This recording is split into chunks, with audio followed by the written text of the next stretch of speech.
Our first presentation is presented by Swain from Nvidia. We've taken and made displacement maps and turned them into a tessellation method. We can actually propagate a displacement map, and it actually slowly grows over his surface. So we've actually used 7 different layers on this, using one rig, one skin, and one set of animations. iMedic is presented by Jason Gerald from Digital Artforms.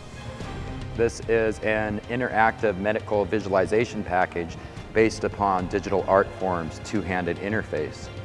And the goal of Digital Artforms is to immerse users into virtual worlds, whether that's for a game or a military simulation or a medical visualization like we have here.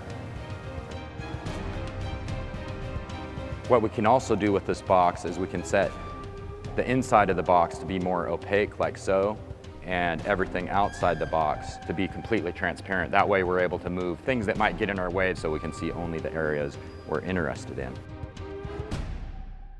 CrossAura is presented by Alexander Roddick from Savannah College of Art and Design.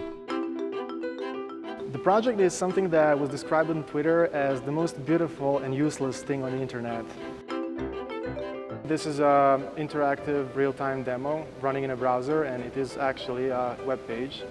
It is created entirely in JavaScript using WebGL API, which allows us to use OpenGL ES 2.0 inside of a web browser.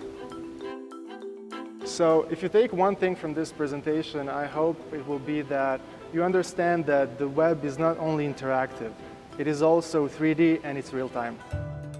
Kinectimals was a launch title for Microsoft's record-breaking Xbox 360 Kinect sensor, presented by Paul Amer from Microsoft Game Studios.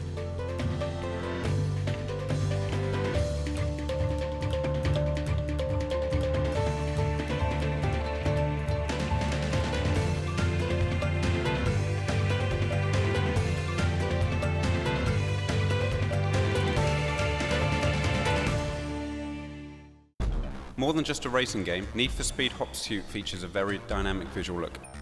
A seamless time of day cycle, dynamic weather with rain, wet roads, lightning, heat haze, snow and sand, and many post effects come together to create a strong visual experience.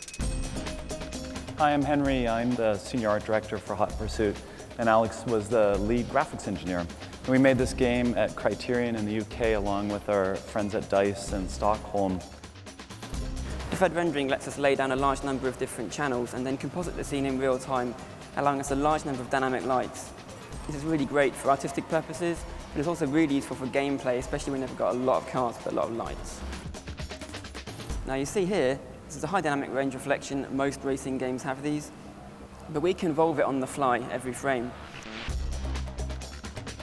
So just having a little bit of grading on the image gave it much more authentic film quality look, reminiscent of these high-end car commercials we aspired to make.